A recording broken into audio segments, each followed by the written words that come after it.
Hello दोस्तों, good morning. आपका future coaching classes में आपका स्वागत है। मैं तहे दिल से आप लोगों को स्वागत करता हूं। जैसा कि बीए, बीएससी, बीकॉम के बच्चों के फर्स्ट सेमेस्टर में कुछ प्रॉब्लम क्रिएट हो रहा था, तो बच्चों ने कमेंट में बताया जो इनका एक पेपर है फूड न्यूट्रिशन एंड हाइजीन, इसमें बच्चों को थोड़ी समस्या क्रिएट होती थी। तो मैंने इस पे, चूँकि ऑब्जेक्टिव क्वेश्चन हुआ करते हैं, तो ऑब्जेक्टिव क्वेश्चन मैंने इस पे 39 क्वेश्चन आज के लिए 39 क्वेश्चन लेकर आया हूं, जो कि बच्चों को काफ़ी हेल्पफुल होगा। और मैं आशा और विश्वास करता हूं कि ये काफ़ी अच्छा रिस्पांस बच्चों को मिलेगा इस 39 क्वेश्चन से। और ऐसे ही मैं अगले मतलब ये सीरीज फर्स्ट है, वैसे 50 क्वेश्चन होना चाहिए था, लेकिन किसी कारण बस 39 क्वेश्चन ही हो पाया है। फिर नेक्स्ट वीडियो में मैं कंप्लीट करवाऊंगा, 100 क्वेश्चन जो है वो कंप्लीट करवाऊंगा। तो इसी आशा और विश्वास के साथ हम लोग आते हैं और स्टार्ट करते हैं, अपने क्वेश्चन पर आते हैं। और क्वेश्चन को स्टार्ट करने से पहले मैं एक आप लोगों को थोड़ी सी टिप्स देना चाहता हूं। मंजिलें क्या हैं, हौसले क्या हैं। मंजिलें क्या हैं, हौसले क्या हैं, मीन्स अगर हम लोगों की मंजिल क्लियर है तो उस संदर्भ में है मंजिलें क्या हैं, हौसले क्या हैं। भाई मंजिलें अगर हैं तो हौसले क्या हैं, और हौसले हैं तो रास्ते क्या हैं। मीन्स हम लोगों को किसी पथ पे चलना है, तो उसके लिए अगर जो मंजिल हमारी है उस मंजिल में या उस मंजिल को अचीव करने के लिए अंदर जुनून होनी चाहिए। मतलब किसी चीज़ को प्राप्त करने के लिए अंदर एक जुनून होनी चाहिए। जब जुनून होगा तो हम लोग उस फोर्सली मतलब एक्टिव होंगे, और एक्टिव होकर के किसी भी चीज़ को अचीव किया जा सकता है। तो हम लोग आते हैं बच्चों, कोई टफ नहीं है, कोई मतलब ऐसा नहीं है कि ये जो पेपर होता है ये काफ़ी टफ ऐसा कुछ है, लेकिन हाँ अब आप लोगों के लिए बिल्कुल इजी हो जाएगा। आप लोग इसको आसानी से सॉल्व कर पाएंगे। कंटिन्यू बनिएगा, वीडियो को देखते रहिएगा। 100% मैं कहता हूं कि आपको क्वेश्चन यहाँ से 100% लगभग क्वेश्चन आपको मिल जाएंगे। किसी भी यूनिवर्सिटी से आप बिलोंग कर रहे हो तो आपके ये वाला जो क्वेश्चन आता है फूड न्यूट्रिशन एंड हाइजीन का, तो आपको यहाँ से काफ़ी हेल्पफुल होगा। तो हम लोग आते हैं बच्चों फर्स्ट क्वेश्चन पे। हम लोगों का जो फर्स्ट क्वेश्चन है वो देखते हैं। तो फर्स्ट क्वेश्चन क्या है, element present in largest amount in our body is. जैसा कि मैंने कोशिश किया है बच्चों, हिंदी और इंग्लिश दोनों कॉम्बिनेशन, लेकिन कुछ ऑप्शन जो है ऑप्शन बहरहाल मैं हिंदी बता दूंगा। अगर कोई दिक्कत होती है, समस्या आती है तो आप कमेंट में बताइएगा। मैं नेक्स्ट वीडियो जो पड़ेगा उसमें हिंदी और इंग्लिश जो है वो बराबर मतलब टोटल दोनों रहेंगे। वैसे कोशिश किया हूँ कि हिंदी और इंग्लिश दोनों साथ में रहे। तो आप देखेंगे मनुष्य के शरीर में अधिकतम मात्रा में जो तत्व होता है वह क्या है। मतलब मनुष्य के शरीर में, बॉडी के अंदर कौन सी ऐसी एलिमेंट है जो अधिकतम मात्रा में पाई जाती है। हाइड्रोजन है, नाइट्रोजन है, ऑक्सीजन है, कार्बन है। बच्चों सभी लोग जानते हैं कि हमारे बॉडी के अंदर, यानी कि जो रिस्पायरेशन के दौरान मतलब श्वसन क्रिया के दौरान हम लोग क्या करते हैं, श्वसन क्रिया के दौरान ऑक्सीजन को हम लोग लेते हैं और कार्बन डाइऑक्साइड को रिलीज करते हैं, कार्बन डाइऑक्साइड निकालते हैं। ठीक, तो ऑक्सीजन लेते हैं, कार्बन डाइऑक्साइड निकालते हैं। उस दौरान होता क्या, हमारे ब्लड के अंदर जो होता है वो ऑक्सीजन मिल करके डिफरेंट सेल तक पहुंचता है, कोशिकाओं तक पहुंचता है। ठीक है, तो बॉडी के अंदर बच्चों ये ऑक्सीजन की मात्रा जो है वो क्या होती है, अधिक होती है। यानी कि सबसे ज्यादा जो होती है वो क्या होती है, ऑक्सीजन होती है। तो इस तरह से हमारा ये ऑप्शन जो होगा वो आपका सही यानी कि राइट आंसर होगा कि ऑक्सीजन। ठीक है, बॉडी में जो होगा ऑक्सीजन लेवल या ऑक्सीजन की मात्रा अधिक होती है। नेक्स्ट क्वेश्चन हमारा है,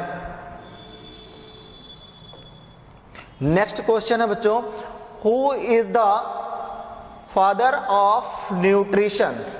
पोषक के जनक कौन हैं।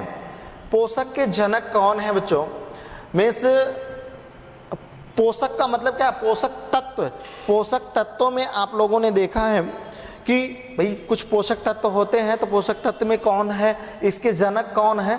तो यहाँ ऑप्शन में होना चाहिए ए लेवोसियर और A B Leeuwenhoek, George Lister and Louis Pasteur. 4 option आपके हैं, आप ध्यान दीजिएगा। पहला ऑप्शन क्या है? ए लेवोसियर। दूसरा ऑप्शन क्या है? A B Leeuwenhoek. Third option क्या है? Joseph Lister. And fourth option क्या है? Louis Pasteur. तो लुइस पास्चर ने क्या किया था बच्चों? लुइस पास्चर जो है आप लोगों ने देखा होगा, एक्सपेरिमेंट किया था जिसमें उन्होंने लिविंग ऑर्गेनिज्मों को यानी कि एक कंटेंट दिया था। बहरहाल इसमें क्या पूछा गया? पोषक के जनक पूछा गया है। तो पोषक के जनक कौन है? पोषक के जनक यानी कि न्यूट्रिशन के फादर कौन कहलाते हैं? ए लेवोसियर। ए लेवोसियर को क्या कहा जाता है? इसके जनक कहा जाता है। और ए लीवेनहॉक जो है ये तो सेल से रिलेटेड है। बाकी के बाकी जो आप देखेंगे ये सब क्या है? सेल से रिलेटेड जो है साइंटिस्ट हैं। यहाँ जो है ए लेवोसियर क्या है? वे पोषक के जनक माने जाते हैं। ठीक, राइट। नेक्स्ट क्वेश्चन पे हम लोग आते हैं। थर्ड क्वेश्चन हमारा है बच्चों, लीवर डज नॉट प्रोड्यूस, मतलब लीवर हमारा क्या नहीं प्रोड्यूस करता? देखिए कह रहा यकृत उत्पन्न नहीं करता। हमारे बॉडी में, हमारे शरीर के अंदर एक अंग पाया जाता है जिसको हम लोग क्या कहते हैं? यकृत कहते हैं। तो कह रहा है यकृत में मतलब क्या नहीं उत्पन्न करता? Means liver does not reproduce, liver नहीं रिप्रोड्यूस करता। क्या नहीं उत्पन्न करता है? बाइल नहीं उत्पन्न करता है, कि एंजाइम नहीं उत्पन्न करता है, कि ए एंड बी बोथ नहीं करता है, कि नन ऑफ दीज इनमें से कोई नहीं। ठीक, तो बच्चों आप ये 100% क्लियर आप समझिएगा। आज के बाद कभी भी आपके मन में कोई डाउट नहीं रहेगा। कभी भी हमारा जो यकृत है, लीवर है, लीवर कभी भी किसी तरह की एंजाइम नहीं सिक्रिएट करता है। एनी टाइम आपको कहीं भी मिले तो कभी भी ये मत समझिएगा कि हमारा जो यकृत है यानी कि जो लीवर है, हमारा लीवर कभी भी एंजाइम सिक्रिएट नहीं करता है। ठीक, क्या करता है? बाइल करता है, जूस करता है, मतलब जो बाइल सिक्रिएट करता है। ठीक, तो कह रहा है यकृत उत्पन्न नहीं करता। क्या नहीं करता है भाई? बाइल नहीं करता, एंजाइम नहीं करता। कि ये अगर बाइल कर रहा है तो इसका मतलब क्या होगा? क्या नहीं करता है? ऑप्शन को ध्यान दीजिएगा, यहाँ नहीं शब्द आया है, नॉट शब्द का प्रयोग किया गया है। तो क्या नहीं रिप्रोड्यूस करता है? यानी कि ये तो करता है, और इसमें क्या है? एंजाइम ये नहीं करता है। पूछा क्या गया? नहीं वाला पूछा गया है। इसका मतलब जो सब नहीं है वही हमारा आंसर है, अर्थात हमारा जो आंसर होगा वो क्या हो जाएगा? वो सही आंसर आपका हो जाएगा एंजाइम बच्चों। ठीक है, एंजाइम जो हो जाएगा हमारा सही ऑप्शन हो जाएगा, क्योंकि गलत चीज़ों को पूछा ही गया है। अगर गलत चीज़ों को पूछा गया है तो डेड श्योर है कि हमें गलत चीज़ ही बताना है भाई, सही के रूप में गलत को बताना है। क्यों? क्योंकि गलत को ही पूछा गया है। तो हमारा क्या हो जाएगा? एंजाइम। राइट आंसर आपका क्या हो जाएगा? एंजाइम। सेकंड ऑप्शन आपका राइट आंसर। ठीक, नेक्स्ट हम लोगों का आता है, नेक्स्ट क्वेश्चन है number of essential amino acid in human body. मनुष्य के शरीर में पूछ रहा है कि एसेंशियल अमीनो एसिडों की नंबर जो है वो क्या होती है ह्यूमन के बॉडी में, मनुष्य के शरीर में, यानी कि मानव शरीर में अनिवार्य अमीनो अम्लों की संख्या। जो मनुष्य के शरीर है, मनुष्य के शरीर में अनिवार्य जो अमीनो अम्ल है उनकी संख्या क्या होती है? तो दोस्तों अमीनो अम्लों की संख्या क्या होती है? 20 होती है कि 15 होती है कि 9 होती है कि 25 होती है। ठीक है, तो देखिए यहाँ एक चीज ध्यान दीजिएगा, अमीनो अम्लों की संख्या क्या होती है ये चीजें नहीं पूछा गया है। पूछा क्या है? Essential amino acids. बॉडी में जो इसेंशियल अमीनो एसिड्स हैं उन इसेंशियल अमीनो एसिड को पूछा गया है, अनिवार्य अमीनो अम्लों को पूछा गया है। अगर अनिवार्य अमीनो अम्ल पूछा गया है तो डेड श्योर है कि वो कितने होते हैं? 9 होते हैं। ठीक है। 9 अमीनो एसिड्स ऐसे हैं जो इसेंशियल होते हैं, बाकी जो होते हैं, होते तो बहुत सारे अमीनो एसिड्स होते हैं बॉडी में, लेकिन जो 9 अमीनो एसिड्स हैं वो क्या होते हैं, एसेंशियल अमीनो एसिड के फॉर्म में पाए जाते हैं। ठीक, राइट बच्चों। तो नेक्स्ट क्वेश्चन हम लोगों का है क्या, देखते हैं। 5th नंबर का क्वेश्चन है, the number of bones in the adult human in, कह रहा है वयस्क मनुष्य कंकाल में हड्डियों की संख्या है। बचपन से पढ़ते आते हैं, बहरहाल इससे नहीं मतलब है, क्वेश्चन का जो डिमांडेड होता है, जो क्वेश्चन का स्टैंडर्ड होता है, ये पूछे जाने का जो तरीका है वो यही है। तो भले ही कुछ क्वेश्चन ऐसे होते हैं जो हम बहुत पहले से जानते हैं, तो हम लोगों को देखा क्या गया है, वयस्क मानव कंकाल में हड्डियों की संख्या, यानी कि जो वयस्क मनुष्य हैं उनके कंकाल में हड्डियों की संख्या जो होती है बच्चों, वो कितनी होती है।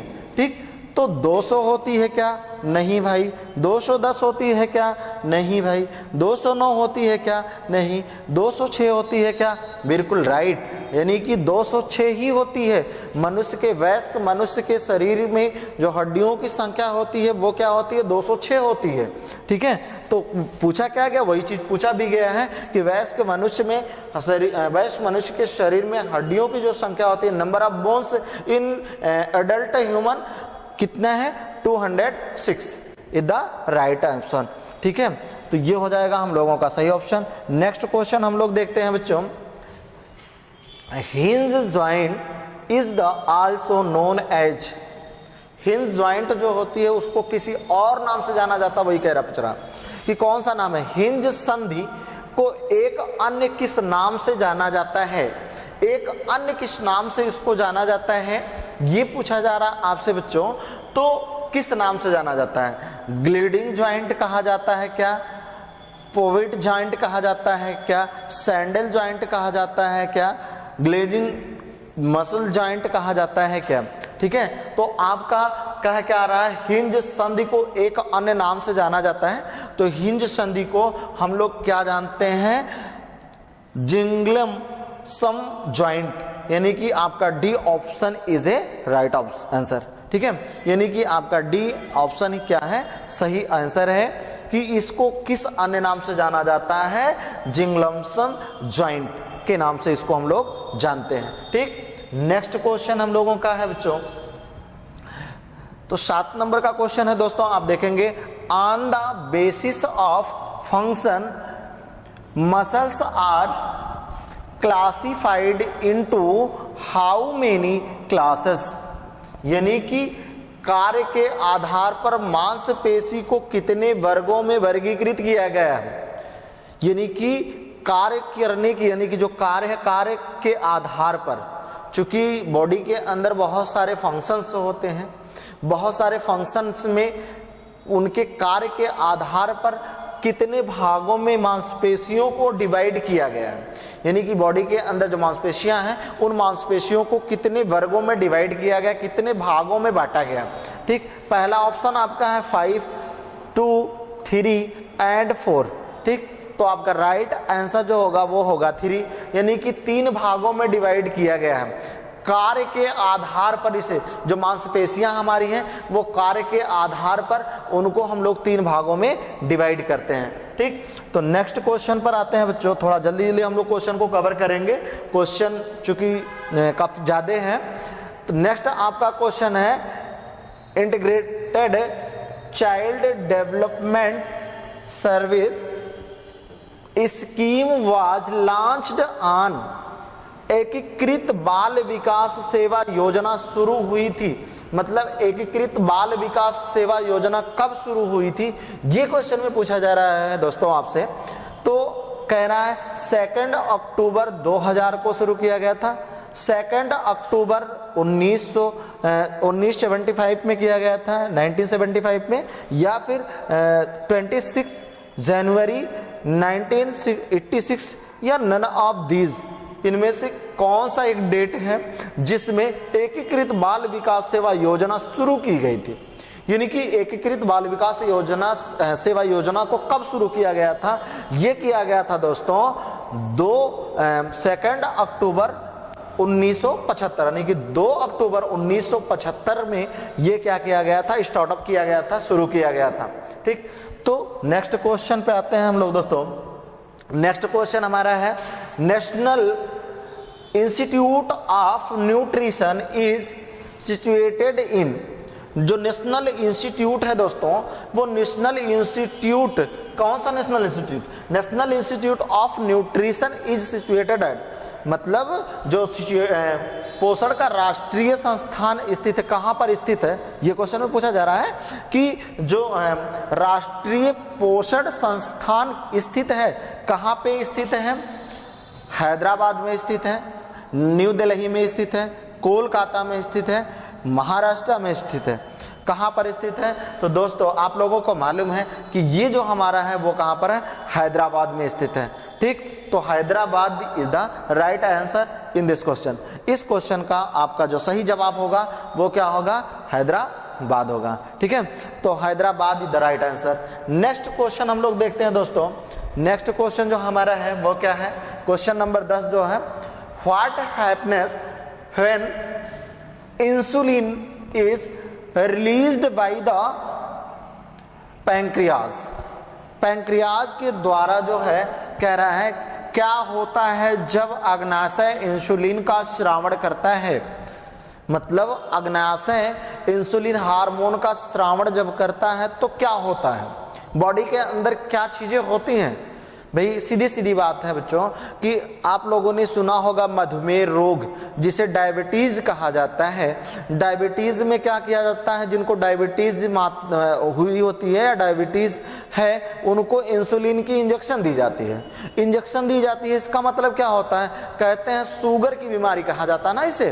तो शुगर की बीमारी क्या है भाई? शुगर की मात्रा बढ़ जाती है बॉडी के अंदर। क्या होती है? शुगर यानी कि जो सेल्स होती है, सेल की मात्रा, सेल्स में शुगर की मात्रा जो होती है वो बढ़ जाती है। शुगर की मात्रा बढ़ने के कारण ही क्या होता है कि मधुमेह रोग, जिसे हम लोग क्या कहते हैं? शुगर की बीमारी कहते हैं। ठीक, तो वही चीजें यहां कहा जा रहा है कि जब क्या होता है, जब अग्नाशय इंसुलिन और अग्नाशय के द्वारा इंसुलिन हार्मोन का स्रावण किया जाता है। यह भी क्वेश्चन पूछा जा सकता है कि इंसुलिन हार्मोन का स्रावण कहां से होता है, तो ये आपका आंसर हो जाएगा अग्नाशय।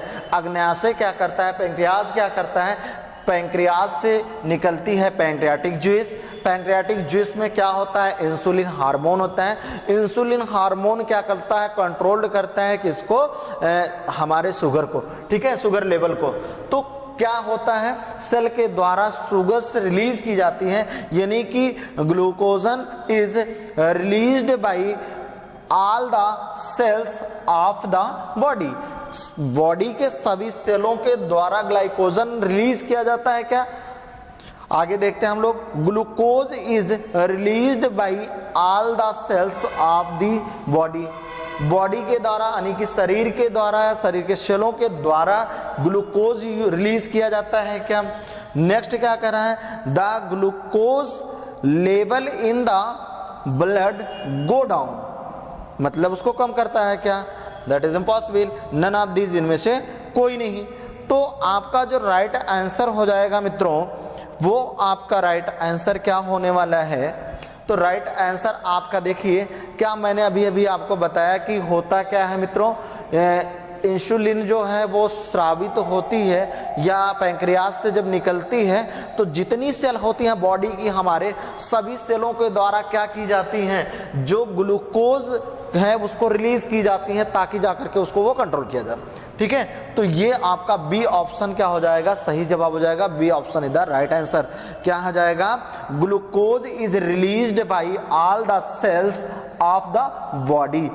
शरीर के सेलों द्वारा या शरीर के सभी सेलों द्वारा क्या किया जाता है? ग्लूकोज रिलीज किया जाता है। नेक्स्ट क्वेश्चन पे आते हैं दोस्तों। नेक्स्ट क्वेश्चन हमारा है, to overcome diabetes a person can reduce the intake of। क्या कह रहा है दोस्तों? To overcome diabetes a person can reduce the intake of. Means diabetes से राहत पाने के लिए सेवन कम कर देना चाहिए, यानी कि किस चीज की सेवन कम कर देना चाहिए। किसी को डायबिटीज हो, शुगर हो, तो क्या कहते हैं डॉक्टर या सभी लोग, मतलब क्या मना करते हैं?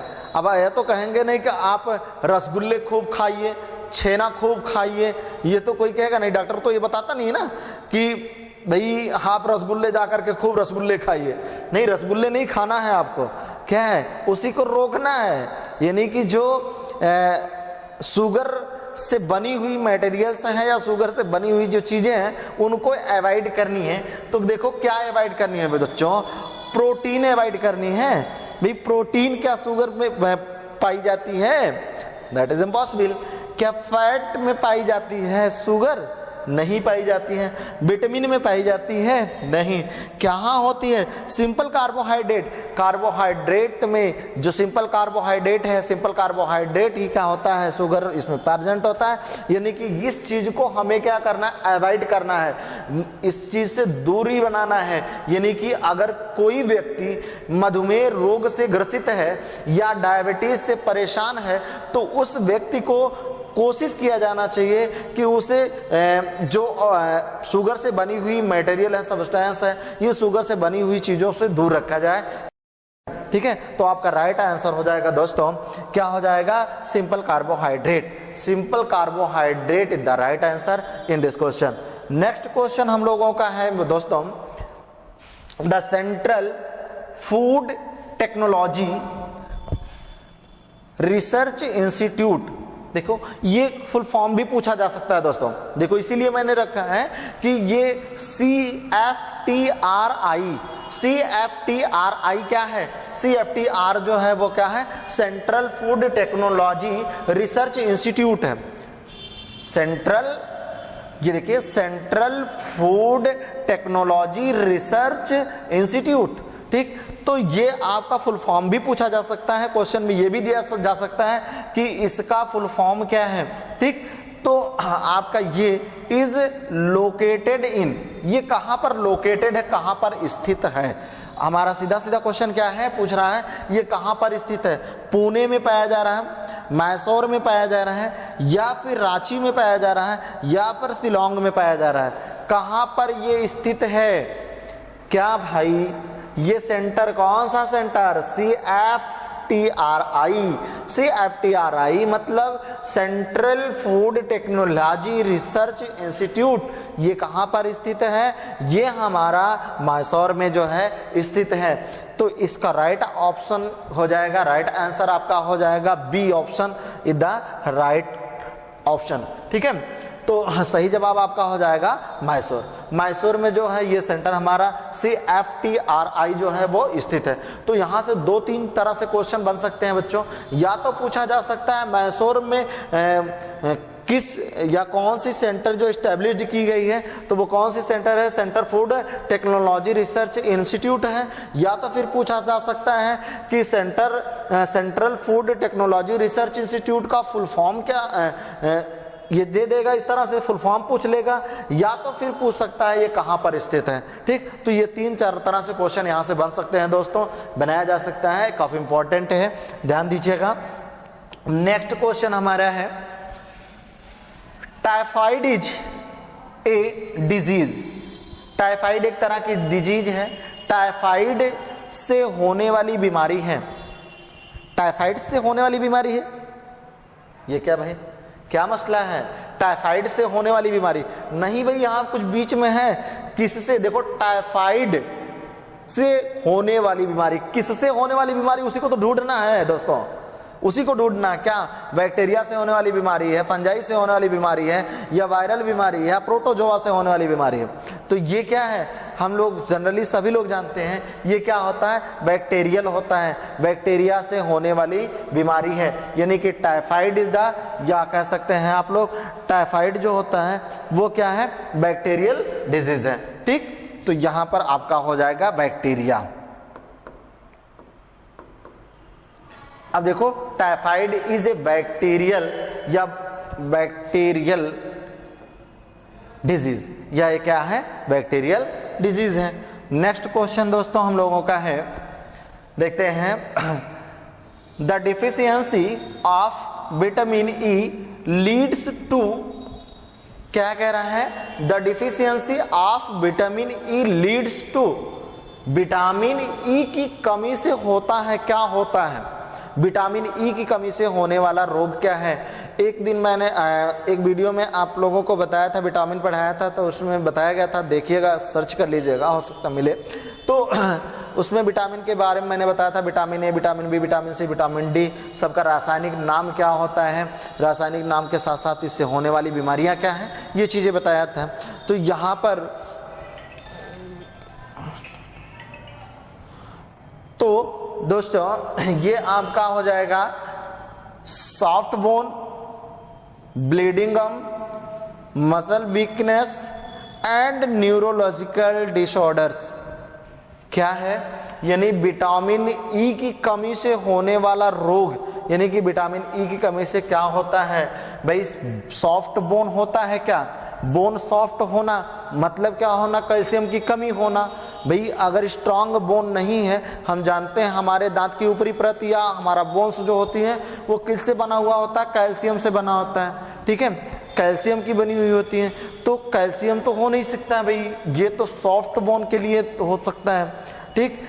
और दूसरा क्या है, ब्लीडिंग गम, ब्लीडिंग गम का मतलब क्या, मसूड़ों से रक्त का आना, मसूड़ों से रक्त का आना क्या है भाई, ये विटामिन ई की कमी से तो होता नहीं है, ठीक। तो हमारा सही जवाब क्या हो जाएगा, C option is the right answer, muscular weakness, यानी कि जो मसल्स होती हैं वो मसल्स में वीकनेस उत्पन्न करता है, वीकनेस आती है, जिसको हम लोग यानी कि विटामिन ई की कमी से ये होने वाला रोग है, ठीक। तो न्यूरोलॉजिकल डिसऑर्डर तो हो नहीं सकता है भाई, मांस या ब्रेन में ऐसी कोई डिसऑर्डर जो है विटामिन ई की कमी से उत्पन्न नहीं होता, नहीं क्रिएट होता है, तो यानी कि राइट ऑप्शन आपका क्या हो जाएगा, मस्कुलस वीकनेस, यानी कि मसल्स का जो वीकनेस होता है वो किसकी कमी से होता है, विटामिन ई की कमी से होता है।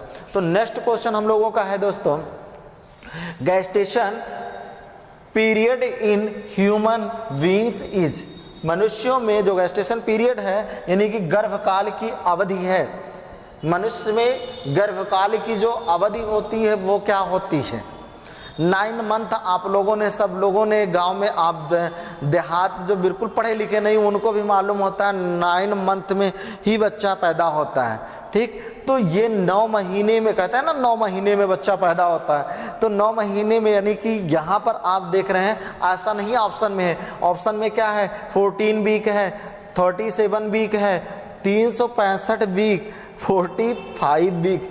अरे भाई ये तो बिल्कुल नहीं होगा, इस तो किसी चांस में नहीं हो सकता, क्योंकि 365 वीक मतलब 365 सप्ताह लगेगा, दैट इज इम्पॉसिबल। यानी कि हो क्या सकता है, 9 मंथ हम लोग जानते हैं ना, 9 मंथ यानी कि 9 महीने, 9 महीने लगते हैं बच्चों। तो 9 महीने दोस्तों यानी कि 9 मंथ, तो 9 महीने में देखते हैं कि 9 महीने वीक में अगर कन्वर्ट किया जाए तो 1 वीक में 1 वीक इक्वल होता है किसके, 1 वीक से, या 1 वीक इक्वल इज भाई 7 डेज। एक वीक को हम लोग क्या कहते हैं, 7 डेज कहते हैं ना। तो भाई 9 मंथ है, अगर 9 मंथ को हम लोग डिवाइड करें 7 से, यानी कि ये क्या हो गया, 1 वीक बराबर हो गया 7 डेज, ठीक। तो 9 मंथ का मतलब हो गया कितने, अब 1 मंथ में कितना होगा, 1 मंथ इज इक्वल टू होता है 4 वीक। एक महीने में 4 सप्ताह माने जाते हैं, ठीक। तो 4 वीक जो ये हैं, इस 4 वीक का अगर इसमें मल्टीप्लाई करेंगे तो हम लोग कितना आएगा, 9 चौक 36, यानी कि आपका जो अप्रोक्सीमेट आता है वो 36 आता है। लेकिन जो गर्भकाल की अवधि होती है ये 9 मंथ एबव होता है, ना कि 9वें महीने में होता। अगर किसी की प्रेगनेंसी सपोज दैट मान लीजिए 1/1/2023 को अगर स्टार्टअप है तो वो 1/1 वो डेट नहीं कंक्लूड किया जाता है, ठीक है, होता तो है, क्योंकि फर्टिलाइजेशन तुरंत तो होता नहीं है। जब स्पर्म जो है, स्पर्म जाता कहाँ पर है, ये फ्लिपिन ट्यूब में जाएगा, फ्लिपिन ट्यूब में पहुंचेगा ओव्यूल के पास, ओव्यूल में वहां जाकर के फर्टिलाइजेशन होता है ना, तो उसके बीच में 1 सप्ताह का मतलब 1 सप्ताह का जो है डिस्टेंस हो जाता है। ठीक, तो कुछ दिनों का डिस्टेंस हो जाता है, 1 सप्ताह 2 सप्ताह लगभग लग जाते हैं। तो इस तरीके से यहाँ पर जो डेथ हो जाता है वो आपका हो जाएगा 40 वीक्स माना जाता है। ठीक है, जो अप्रॉक्सीमेट डेट माना गया है वीक्स में, वो क्या हो जाता है 40 वीक्स होता है। यानी कि आपका राइट ऑप्शन जो हो जाएगा वो A option is the right answer, यानी कि 40 सप्ताह है। आप डॉक्टर सेनोग्राफी आप कराते हैं, सेनोग्राफी में देखते हैं डॉक्टर जो बताते हैं वो क्या कहते हैं 40 से 41 सप्ताह या 39-40 सप्ताह बताते हैं, अप्रॉक्सीमेट जो मानते हैं, लेकिन वो जो एवरेज माना गया है वो क्या होता है, वो 40 सप्ताह होता है, यानी कि 40 वीक्स होता है। राइट, नेक्स्ट क्वेश्चन है दोस्तों हम लोगों का, which bone is also known as cheek bone, मतलब इनमें से कौन सी बोन, चिक बोन, ये चिक बोन है दोस्तों, चिक बोन के नाम से जानी जाती है। चिक बोन मतलब गाल की हड्डी के नाम से कौन सी हड्डी जानी जाती है, प्लेटियन जानी जाती है, कि मैक्सिला जानी जाती है, ओवर जानी जाती है, या फिर जाइगोमेटिक जानी जाती है। कह रहा कि कौन सी हड्डी है जो हमारे चिक बोन के नाम से जानी जाती है, तो हम लोगों का डी ऑप्शन राइट आंसर है। जाइगोमेटिक जो बोन्स होती है, जाइगोमेटिक जो होती है वो हम लोगों की क्या होती है, चिक बोन के नाम से जानी जाती है। और वही चीज पूछा गया है, which bone is also known as, यानी कि इनमें से कौन सी ऐसी हड्डी है या इनमें से कौन सी बोन है जो कि किस नाम से जानी जाती है, बोन के चिक बोन के नाम से जानी जाती है, चिक बोन के नाम से जानी जाती है। तो चिक बोन के नाम से जानी जाने वाली कौन सी बोन है आपका, ये जाइगोमेटिक बोन। जाइगोमेटिक बोन क्या होती है, चिक बोन के नाम से जानी जाती है। राइट बच्चों, नेक्स्ट क्वेश्चन दोस्तों हम लोगों का है, WHO defines adolescent age group between, यानी कि WHO ने जो निर्धारित किया है क्या, डिफाइंस एडोलसेंट एज ग्रुप, यानी कि एडोलसेंस एज ग्रुप को जो WHO ने निर्धारित किया है वो क्या निर्धारित किया है, यानी कि 10 से 19 वर्ष, या फिर 9 से 14 वर्ष, या 10 से 25 वर्ष, या 10 से 14 वर्ष।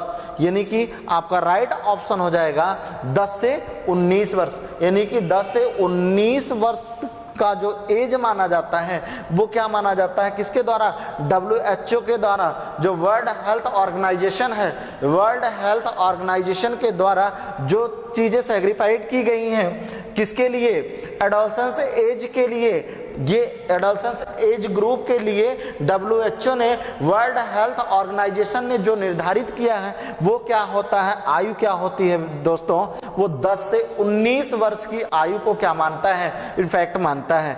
राइट बच्चों, नेक्स्ट क्वेश्चन दोस्तों हम लोग देखते हैं। नेक्स्ट क्वेश्चन हमारा है 18 question number, the drug the should only be administered in diluted is, मतलब कह रहा है the drug that should only be administered in diluted is, मतलब कौन सा ड्रग है जो डाइल्यूटेड करने के बाद क्या किया जाता है, वो किसी पेशेंट को, सपोज दैट ऐसे मानिए कि कौन सी ड्रग है जो डाइल्यूट करके पेशेंट को दी जाती है, अन्यथा उसका क्या होगा, उसका परिणाम गलत हो सकता है। तो कौन सी ड्रग है, सोडियम कार्बोनेट नहीं, ये भाई सोडियम कार्बोनेट, ये कैल्शियम सॉरी पोटेशियम क्लोराइड है भाई, ये पोटेशियम क्लोराइड है, मिस्टेक हुआ दोस्तों, तो ये पोटेशियम क्लोराइड आपका है। ठीक, तो पोटेशियम क्लोराइड है कि NaCl है या कैल्शियम हाइड्रोक्साइड है। ठीक है, तो थोड़ी बहुत मिस्टेक हो गई है इस क्वेश्चन में, देखिएगा, ध्यान दीजिएगा। तो कह क्या रहा दोस्तों, the drug that should only be administered in diluted is, किसी भी मरीज को कौन सी ड्रग देने से पहले डाइल्यूट की जाती है। ठीक है, सीधे सीधे समझिएगा। क्या सोडियम कार्बोनेट होता है? सोडियम कार्बोनेट नहीं होता है। क्या होता है? पोटेशियम का क्लोराइड होता है, सोडियम क्लोराइड होता है, या फिर सोडियम हाइड्रोकार्बोनेट होता है। तो आपका राइट ऑप्शन जो हो जाएगा दोस्तों, वो राइट ऑप्शन जो है वो है यहाँ, ये पोटेशियम क्लोराइड है, ये आपका सोडियम क्लोराइड है। ठीक, तो आपका राइट ऑप्शन हो जाएगा जो है पोटेशियम क्लोराइड। पोटेशियम क्लोराइड को दोस्तों किसी पेशेंट को दिए जाने का मतलब क्या होता है? पोटेशियम क्लोराइड जब किसी को पैनिक अटैक आता है तो पैनिक अटैक के टाइम क्या किया जाता है? अगर उसको डाइल्यूट करके ना दिया जाए तो उसको हार्ट अटैक आ जाएगा। यानी कि किसी भी व्यक्ति को अगर पोटेशियम क्लोराइड जो है वो, चूंकि पोटेशियम क्या होता है? Potassium is the most active metal के फॉर्म में पाया जाता है। पोटेशियम क्या है? एक धातु है, यानी कि पोटेशियम जो है एक ऐसा एलिमेंट है जो काफी एक्टिव होता है। ठीक, तो इसलिए पोटेशियम क्लोराइड जो होता है, पोटेशियम क्लोराइड को अगर डाइल्यूट नहीं किया जाए तो हार्ट अटैक आ सकता है व्यक्ति को। ठीक है, इसलिए इसे क्या किया जाता है? डाइल्यूट करके दिया जाता है, यानी कि एडमिनिस्ट्रेटेड इन डाइल्यूटेड इज, इसे इसीलिए डाइल्यूट किया जाता है पोटेशियम क्लोराइड को। तो आपका राइट आंसर हो जाएगा पोटेशियम क्लोराइड। ठीक, नेक्स्ट क्वेश्चन है दोस्तों, नेक्स्ट क्वेश्चन हमारा है what is the normal interactional pressure, यानी कि what is the normal intracranial pressure, यानी कि इंटरक्रैनियल जो प्रेशर होता है वो क्या है? What is the normal intracranial pressure क्या है? 0 से 10 mm पर Hg है, कि 30 से 40 mm पर Hg है, या 20 से 30 mm पर Hg है, या 5 से 15 mm पर Hg है। ठीक है, तो ये जो है वो क्या है? कह रहा है कि ये जो हमारा इंटरक्रैनियल प्रेशर होता है, वो इंटरक्रैनियल प्रेशर जो होता है वो क्या होता है? तो इंटरक्रैनियल प्रेशर दोस्तों क्या होता है? बॉडी की हमारे इंटरक्रैनियल प्रेशर क्या होता है? तो राइट ऑप्शन आपका होगा डी ऑप्शन, यानी कि 5 से 15 mm Hg पर Hg। ठीक है, तो ये 15 mm पर Hg जो होता है वो क्या होता है? हमारा इंटरक्रैनियल, आपका इंटरक्रैनियल जो प्रेशर होता है वो इंटरक्रैनियल प्रेशर जो है आपका इतना होता है mmHg। ठीक, तो इस तरह से दोस्तों नेक्स्ट क्वेश्चन हम लोग देखते हैं। नेक्स्ट क्वेश्चन क्या है? The diagnosis of oral cancer is confirmed with, यानी कि मुंह के कैंसर के निदान की पुष्टि की जाती है।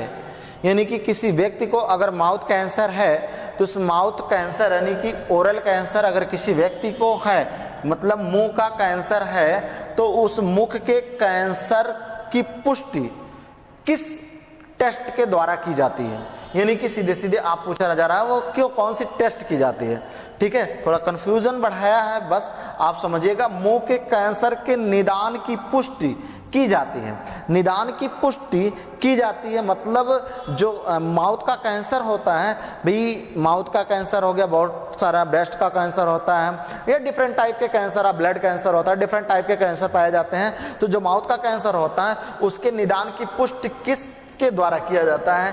क्या बायोप्सी के द्वारा किया जाता है, या ग्राम स्टेन के द्वारा किया जाता है, या स्क्रैप साइटोलॉजी के द्वारा किया जाता है, या ओरल वॉशिंग फॉर साइटोलॉजी के द्वारा किया जाता है? तो आपका राइट ऑप्शन हो जाएगा दोस्तों ए, बायोप्सी। बायोप्सी के द्वारा किया जाता है आपका माउथ का जो कैंसर होता है उसके निदान की पुष्टि, माउथ के कैंसर के निदान की पुष्टि जो है वो किसके द्वारा किया जाता है दोस्तों? बायोप्सी के द्वारा किया जाता है। ठीक, नेक्स्ट क्वेश्चन है दोस्तों, देखते हैं। Which vitamin is essential for normal reproduction in man? मनुष्य के जनन में कौन सी विटामिन जरूरी होती है? ठीक, कह रहा है which vitamin is essential for normal reproduction in man, man के रिप्रोडक्शन में कौन सी विटामिन जो है वो रिस्पॉन्सिबल होती है। यहाँ सब विटामिन है, आप vitamin B,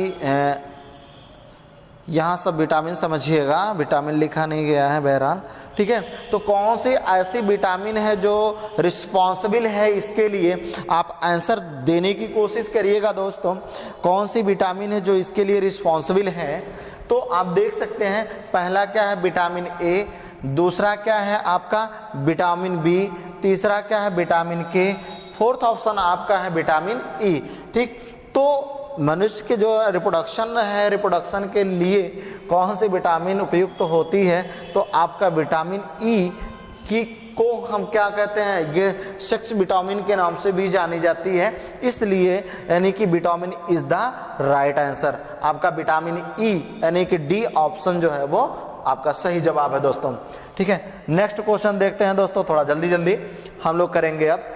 all of the following part of small intestine except, इनमें से, यह कह रहा है कि जो ऑप्शन है all of the intestine part, मतलब जो स्मॉल इंटेस्टाइन है, छोटी आती है, उसमें कौन सा जो गिवन ऑप्शन है, कौन सा एक ऑप्शन ऐसा है जो छोटी आंत से रिलेटेड नहीं है, ठीक है। क्या है देखो भाई, क्या है, ड्यूडेनम है, ड्यूडेनम है बेटा, ये duodenum, jejunum, ileum and colon, ठीक है। कह रहा कि कौन सा ऑप्शन है, ड्यूडेनम है कि जेजुनम है कि इलियम है कि कॉलम। आप देखेंगे छोटी आंत के ये तीनों पार्ट हैं, ये क्या है, ये लार्ज इंटेस्टाइन का पार्ट है, ठीक। ये आपका लार्ज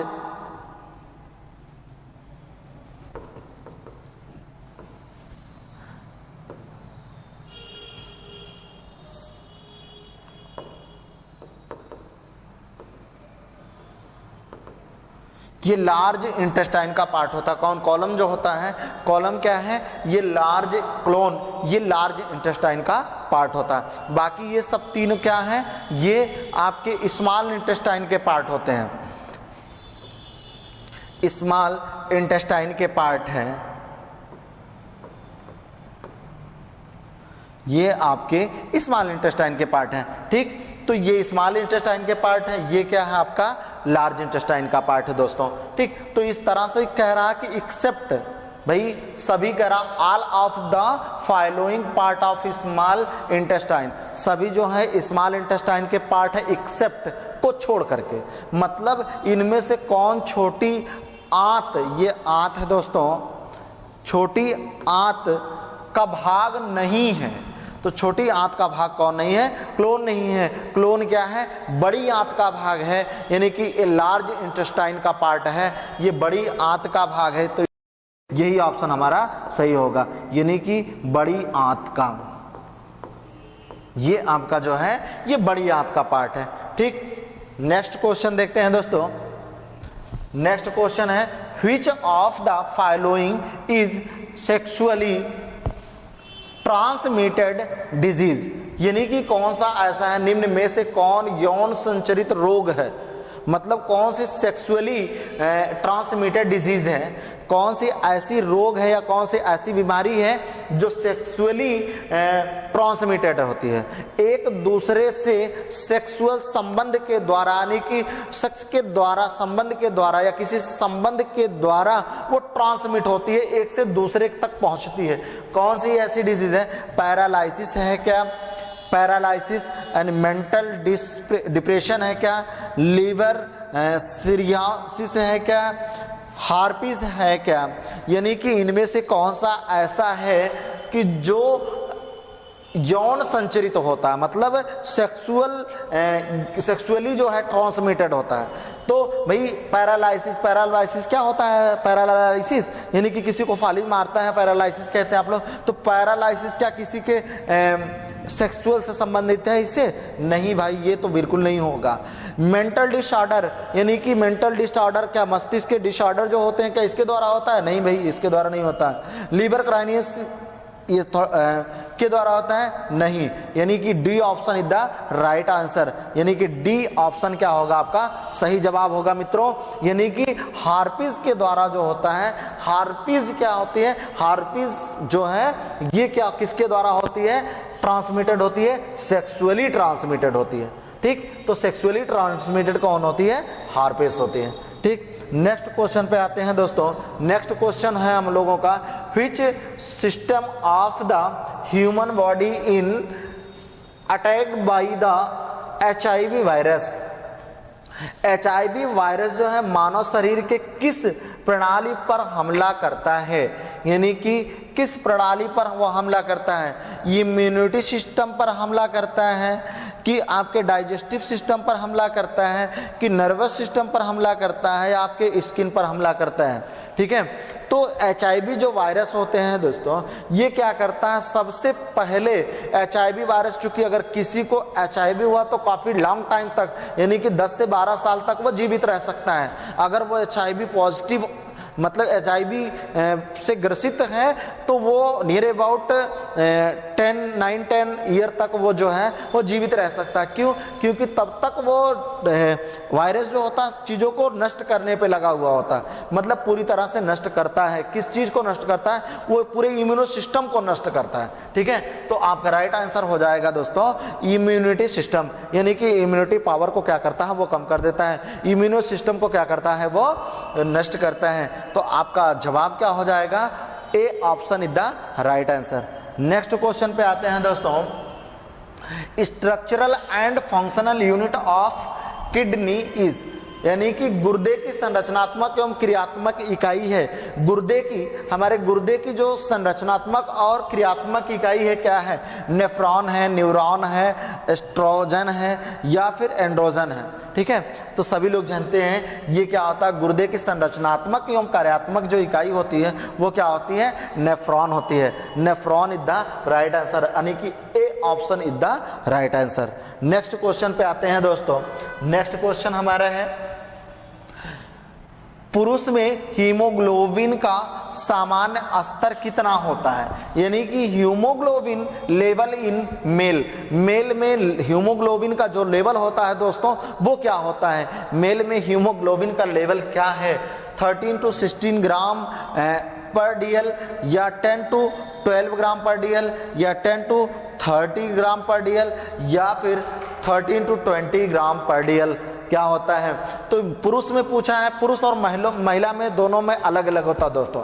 ठीक है, बहरहाल महिला में थोड़ा ज़्यादा का प्रेगनेंसी के टाइम ज़्यादा होता है, लेकिन पुरुष और महिला में दोनों में अलग अलग होता है। तो पुरुष का पूछा जा रहा है, तो पुरुष में जो है वो अप्रॉक्सीमेट 13 to 16 ग्राम पर डीएल होता है। ठीक है, तो आपका A option is the right answer, यानी कि ए ऑप्शन जो है आपका सही जवाब है। इसका मतलब यानी कि यहाँ जो आपका ऑप्शन है वो क्या है, 13 to 16 mg पर डीएल। ठीक, नेक्स्ट क्वेश्चन है दोस्तों हम लोगों का। नेक्स्ट क्वेश्चन देखते हैं 28 question, which hormone causes change in boys during poverty. ठीक, तो युवा अवस्था में लड़कों में होने वाले परिवर्तन किस हार्मोन की वजह से होता है, यानी कि जो एडल्ट बच्चे होते हैं या फिर आप कह सकते हैं एडोलसेंस की अवस्था जब आती है, यानी कि युवा अवस्था जब आती है, तो युवा अवस्था में किस हार्मोन की श्रावण की वजह से, आप देखते होंगे जब बच्चा 9th में पहुंचता है तो वो एज क्या कही जाती है, झंझावात की एज कही जाती है। 9th में बच्चे पहुंचते 9th और 10th में काफ़ी एक्टिव होते हैं, यानी कि इंटर तक का जो उनका सफ़र होता है वो ज़िंदगी की काफ़ी खुश हसीन सफ़र होता है। क्यों ऐसा होता है, क्योंकि यहाँ पर हार्मोनल सिक्रिएशन होता है और हार्मोनल सिक्रिएशन होने के कारण क्या होता है, बॉडी में डिफरेंट टाइप के चेंजिंग आती हैं, यानी कि उनके जैसे लैंगिक अंगों का विकास होना या फिर फेस पर जो है वो हेयर का आना, मतलब बालों का आना, ये सब दाढ़ी मूछा ऐसे ये सब चीज़ों का आना, तो ये क्या होता है, हार्मोनल सिक्रेशन की वजह से होता है। कौन सा हार्मोन सिक्रिएट होता है? एस्ट्रोजन होता है, प्रोजेस्टेरॉन होता है, टेस्टोस्टेरॉन होता है, या फिर कॉर्टिसोल होता है। ठीक, तो आपका राइट ऑप्शन हो जाएगा टेस्टोस्टेरॉन। टेस्टोस्टेरॉन के श्रावण के द्वारा, यानी कि जो बच्चे हैं या जो आप कह सकते हैं कि जैसे वो अडल्सेंस में पहुंचते हैं, मतलब वो जवान कहते हैं अपना, जवान होने लगा बच्चा, तो जवान कब होते हैं? जब इनमें हार्मोनल सिक्रेशन होने लगता है। और कौन सा हार्मोन सिक्रिएट होता है? टेस्टोस्टेरॉन हार्मोन का सिक्रेशन होता है, जिसके कारण बॉडी में बहुत सारे चेंजिंग आती है, परिवर्तन आता है। नेक्स्ट क्वेश्चन दोस्तों हम लोगों का है, which organ produce sperm and produce the male hormone testosterone? देखो टेस्टोस्टेरॉन का क्वेश्चन भी एक रिपीटेड क्वेश्चन समझ लीजिए आ गया। क्या कह रहा है? शुक्राणुओं का निर्माण और नर हार्मोन टेस्टोस्टेरॉन की उत्पत्ति कौन सा अंग करता है? शरीर का कौन सा पार्ट है जिसमें टेस्टोस्टेरॉन या और जो शुक्राणु हैं, स्पर्म है, स्पर्म और टेस्टोस्टेरॉन हार्मोन का स्रावण होता है, मतलब कहाँ पर बनते हैं? ठीक है दोस्तों, तो यहाँ से एक क्वेश्चन और बन सकता है कि मुख्य जो है लैंगिक अंग या मुख्य जो सेक्सुअल अंग कहलाता है वो क्या होता है? वो पेनिस नहीं होता है दोस्तों। आप ध्यान दीजिएगा, समझिएगा, पेनिस तो केवल एक मार्ग है।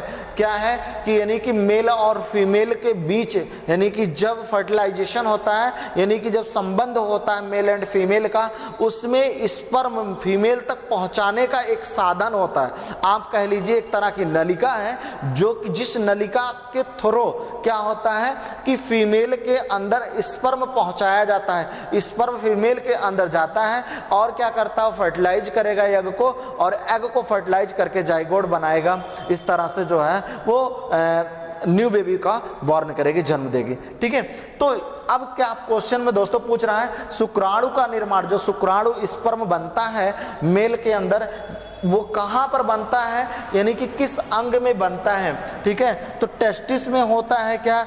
एपिडाइडमिस में होती है क्या? वास डिफरेंस में होता है क्या? फॉलोपियन ट्यूब में होता है क्या? ये फॉलोपियन ट्यूब है दोस्तों, थोड़ी सी मिस्टेक है यहाँ पर, फॉलोपियन ट्यूब है। ठीक, तो कहाँ पर होता है? आप देखेंगे इस तरह से बॉडी की संरचना में जो संरचना बनती है वो कुछ इस तरह से, समथिंग लाइक दिस ऐसे होती है। ये आपकी पेनिस कहलाती है, और यहाँ पर ये क्या होते हैं? टेस्टिस दो पाए जाते हैं, वन पेयर टेस्टिस होती है। यही टेस्टिस ही क्या करते हैं? यहीं पर क्या होता है? स्पर्म का यहाँ फॉर्मेशन होता है, यानी कि स्पर्म जो होते हैं, स्पर्म इसी टेस्टिस में बनते हैं। तो पुरुष का या मनुष्य का आप कह सकते हैं, मेल का जो रिप्रोडक्टिव ऑर्गन्स है वो मुख्य, यानी कि जो मुख्य रिप्रोडक्टिव ऑर्गन्स होता है वो टेस्टिस होता है, ना कि पेनिस होता है। पेनिस नहीं समझिएगा दोस्तों, पेनिस जो होता है वो मुख्य ऑर्गन नहीं होता है, वो क्या होता है? वो केवल एक साधन है। क्या मैंने बताया आपको कि वो केवल एक साधन, माध्यम है। ठीक है, तो टेस्टिस क्या होता है? आपका testis is the right option, यानी कि टेस्टिस आपका जो हो जाएगा वो आपका बेस्ट ऑप्शन हो जाएगा, यानी कि इस क्वेश्चन के लिए। ठीक, तो शुक्राणु का निर्माण और नर हार्मोन टेस्टोस्टेरॉन की उत्पत्ति कहाँ होता है? तो टेस्टिस में होता है दोस्तों। ये टेस्टिस में ही क्या होता है? इसकी उत्पत्ति होती है। ठीक, तो हम लोग आते हैं नेक्स्ट क्वेश्चन पर। नेक्स्ट क्वेश्चन हमारा दोस्तों है, which organ makes urine by filtering waste and excess water from the blood? यानी कि कौन सा अंग रक्त से अवशिष्ट, ये जो अपशिष्ट है और अतिरिक्त पानी को छानकर मूत्र बनाता है, यानी कि कौन सा ऐसा पार्ट है जो बॉडी के अंदर जो फिल्ट्रेट करता है, किस चीज को फिल्ट्रेट करता है दोस्तों, ये फिल्ट्रेट करता है किस चीजों को, ये जो हमारे बॉडी के अंदर अवशिष्ट पदार्थ होते हैं, और अवशिष्ट पदार्थ में और क्या होता है, जो बॉडी ब्लड के अंदर यूरिक एसिड पाई जाती है, उस यूरिक एसिड को क्या करता है, फिल्ट्रेट करता है। ठीक है, तो यूरिक एसिड को फिल्ट्रेट करने का कार्य, और इसको ये काम कौन करता है, ये हमारा देखो लंग्स का करता है कि हार्ट करता है कि किडनी करता है कि स्टमक करता है। ठीक, तो स्टमक में क्या होता है, स्टमक में आप देखते हैं, मैंने आपको बताया था कि भोजन यहीं पर क्या होता है, स्टोर होता है। जो हमारे आहार नलिका होती है, आहार नलिका से भोजन आता है, जिसे हम लोग पेट कहते हैं या स्टमक कहते हैं, या एक थैली नमा संरचना पाई जाती है जहां पर भोजन आकर के 3 से 4 घंटे तक ठहरता है। तो स्टमक में तो ऐसा कुछ नहीं होता है। ठीक है, लंग्स में, फेफड़े में क्या होता है, फेफड़े में जो होता है, हम लोग जो रिस्पायरेशन करते हैं, यानी कि जो श्वसन क्रिया होती है, श्वसन क्रिया के दौरान क्या होता है, ऑक्सीजन को हम लोग एब्जॉर्ब करते हैं एंड कार्बन डाइऑक्साइड को रिलीज करते हैं। तो ये काम फेफड़े का होता है। ठीक है, फेफड़ा ऐसे ऐसे फूलता और पचकता है ना, तो आप लोग सांसें लेते हैं, ऐसे तेज धीम सांस लोग लेते हैं ना, तो ये फेफड़े का काम होता है। हार्ट का काम क्या होता है, हार्ट का काम होता है ब्लड को पंप करना, यानी कि ब्लड को सक करना और ब्लड को पंप करना। यानी कि किडनी क्या होती है बेटा, ये किडनी दोस्तों क्या करता है, प्यूरिफाई करने का काम करता है। यही पर ये जो हमारे मूत्र होता है, मूत्र यही पर छन करने की, ये क्या होता है, यूरिक एसिड होता है, और यही यूरिक एसिड क्या होता है, यहाँ पर छन करके ये अलग होता है। ठीक, तो नेक्स्ट क्वेश्चन हम लोग देखते हैं दोस्तों। नेक्स्ट क्वेश्चन हमारा है, which organ filters blood in the human body, मानव शरीर में खून को कौन सा अंग फिल्टर करता है। अभी अभी मैंने आपको बताया दोस्तों, अभी अभी देखिए क्वेश्चन थोड़ा सा डिफरेंस किया है, केवल थोड़ा सा अंतर किया है। वहां पर यूरिक एसिड यानी कि मूत्र को छानने की बात किया था, जबकि मैंने आप लोगों को यह भी बताया कि ब्लड और दोनों का चीजों बताया मैंने आपको। वही क्वेश्चन यहाँ पर आ गया है, लंग्स है, हार्ट है, किडनी है, स्टमक है, तो राइट आंसर आपको बिना बताए हो जाएगा किडनी। ठीक है, kidney is the best answer. ठीक है, नेक्स्ट क्वेश्चन हम लोग देखते हैं दोस्तों। 31 क्वेश्चन आपका है, who lungs in human alimentary canal, मानव का संपूर्ण आहार नाल लगभग कितना लंबा होता है। ठीक है, तो मानव का जो संपूर्ण आहार नाल है, कहां से लेकर के, माउथ से लेकर के एनस तक। ठीक है, ये क्या कहलाता है, आहार नाल कहलाता है। बहरहाल यहां हम इसको, जो ये हमारी नली होती है, इसको आहार नाल में नहीं जोड़ा जाता है, क्योंकि ये फूड पाइप होती है, सॉरी फूड पाइप में कोई पाचन नहीं होता, सॉरी दोस्तों। तो ये होता माउथ से लेकर के एनस तक, हम लोग क्या कहते हैं कि माउथ से लेकर के एनस तक की जो नलिका होती है, यानी कि इस तरह से ये अगर हम लोग देखें तो ये हमारा सपोज दैट माउथ है, तो माउथ से लेकर के ये हमारे एनस तक का जो पार्ट होता है। ठीक है, तो ये आपका हो गया माउथ। माउथ में यहां से लेकर के यहां तक का जो पार्ट होता है वो क्या होता है, कितनी मीटर होती है, कितनी लंबाई होती है। ठीक है, तो 8 मीटर होती है, 9 मीटर होती है, 10 मीटर होती है, तो 11 मीटर होती है। फीट में अगर आप देखेंगे दोस्तों तो 32 फीट होता है, यानी कि 32 फीट होता है। नहीं अप्रोक्सीमेट ये क्या होता है, 32 फीट होती है इसकी लेंथ। अगर आप मीटर में देखेंगे तो आपका 9 मीटर होता है, लगभग जो होता है वो कितना होता है, 9 मीटर के लगभग होता है। ठीक है, तो आपका राइट जवाब या सही आंसर क्या हो जाएगा, 9 मीटर। नेक्स्ट क्वेश्चन पे आते हैं दोस्तों। अगला क्वेश्चन हमारा है, number of nutrients are, number of पोषक तत्वों की संख्या है, पोषक तत्वों की संख्या कितनी होती है दोस्तों। तो पोषक तत्वों की संख्या हमारी कितनी होती है, एक बार जवाब देने की कोशिश करिएगा आप लोग, क्योंकि इसमें थोड़ी बहुत कंट्रीब्यूशन है, लोगों का कुछ मानना अलग अलग है। क्यों, क्योंकि भाई एनसीईआरटी जो बताती है वो कुछ अलग बताती है, और बाकी कुछ जो लोकल राइटर्स होते हैं या लोकल बुकें कुछ ऐसी आती हैं जिनमें कुछ मतलब अलग दी जाती है। ठीक, तो आप देखेंगे 4 होता है कि 5 होता है, 6 होता है, 7 होता है। ठीक, तो कहीं कहीं दोस्तों आप लोग 7 पाएंगे, लेकिन एनसीईआरटी जो मानती है वो क्या मानती है, 6 मानती है। यानी कि आपका जवाब क्या होगा, सही जवाब जो आपका होगा वो 6 होगा। ठीक है, 6 में कौन कौन से होते हैं, तो आपका होता है वाटर,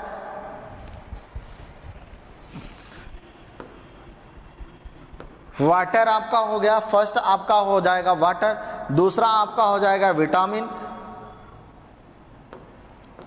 और तीसरा आपका हो जाता है कार्बोहाइड्रेट,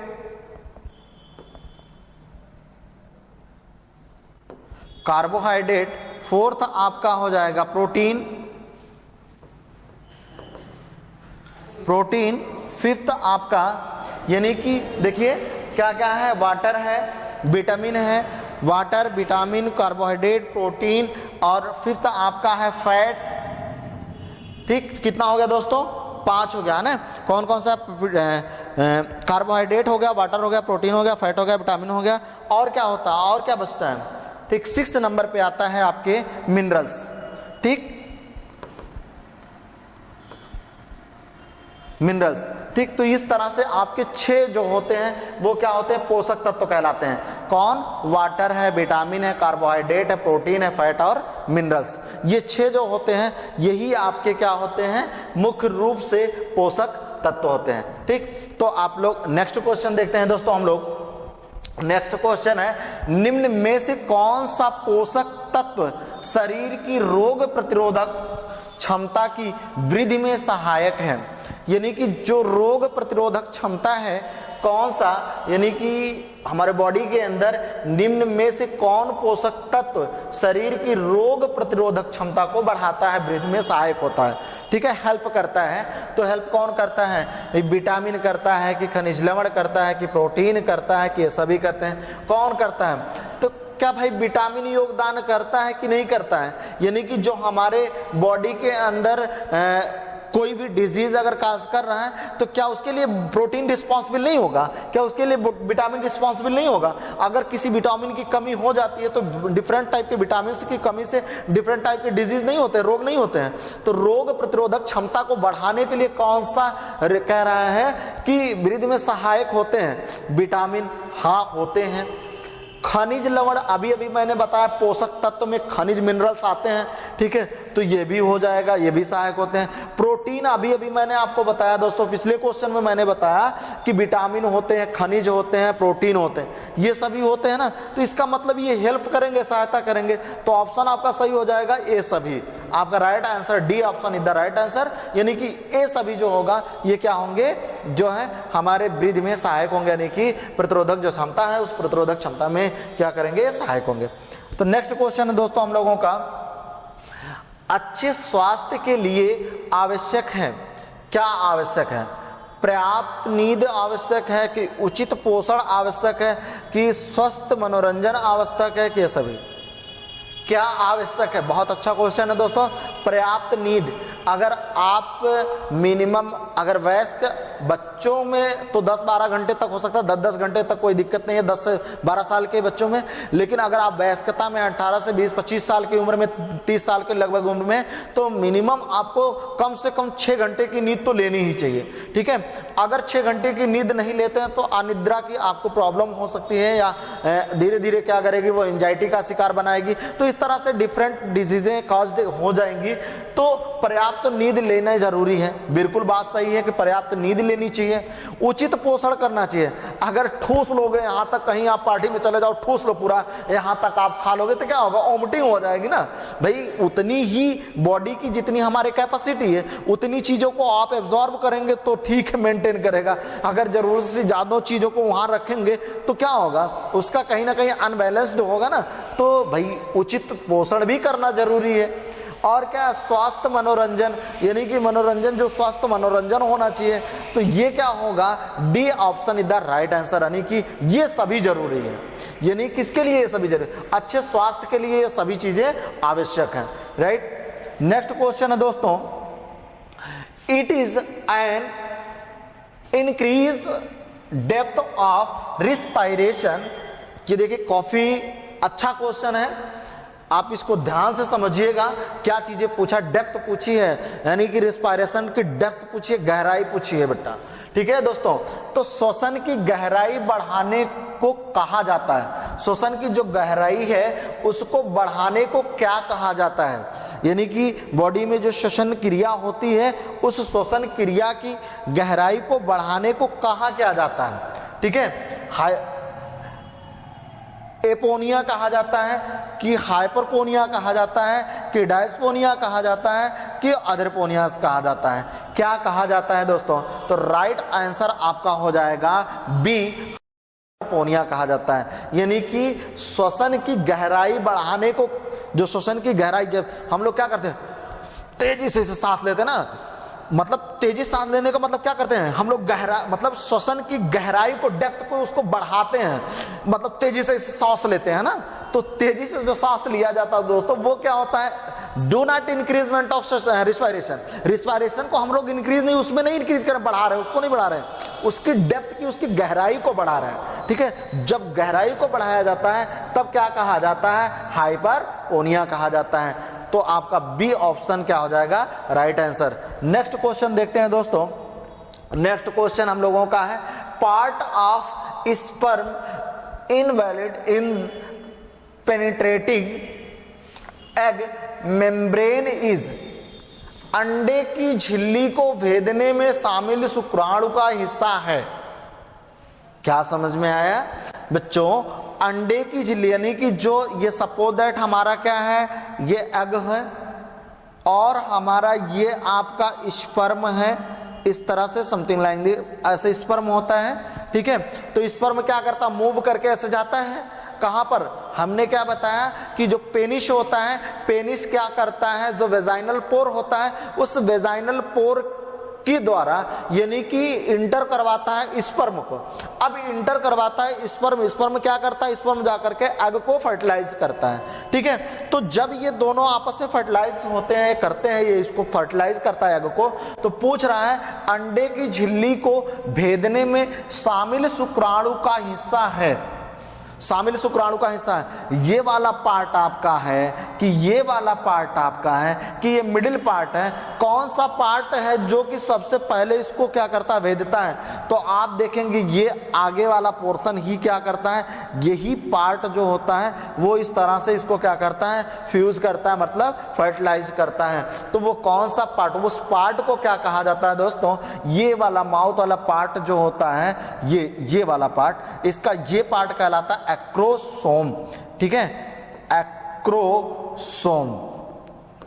तो ये क्या कहलाता है दोस्तों, एक्रोसोम कहलाता है।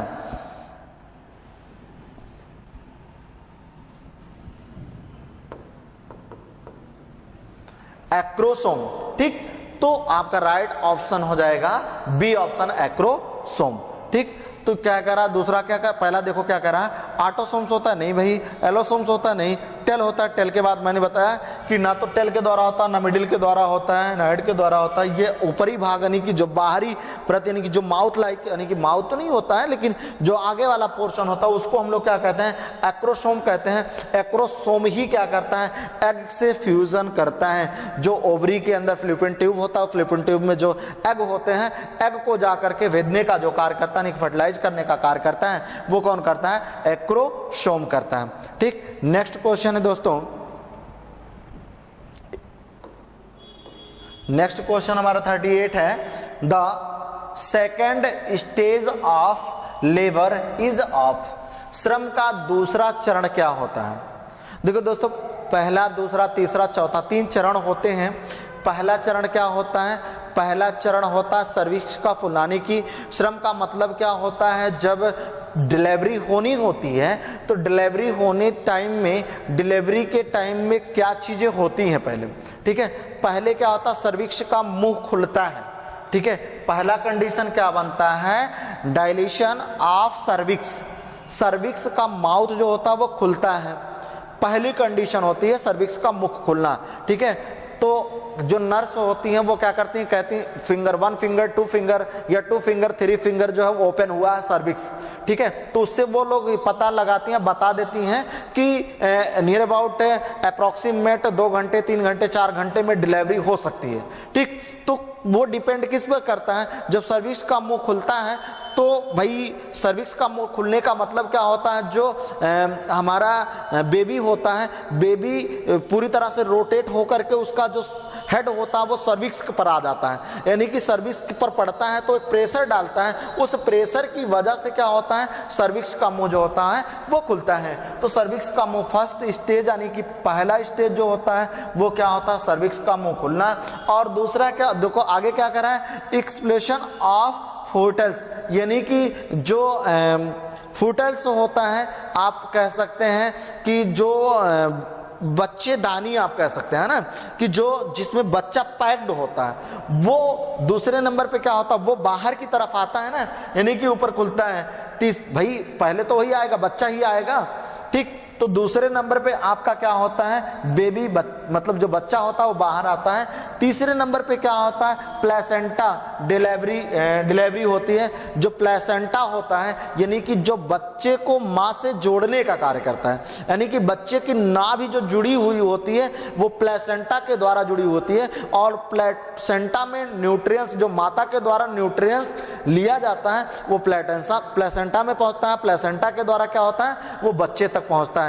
बच्चा जब तक गर्भ में होता है, माँ के गर्भ में होता है, तब तक उसको टोटल न्यूट्रिएंट्स कहाँ से प्रोवाइड होता है, माँ से मिलता है, माँ से प्रोवाइड होता है।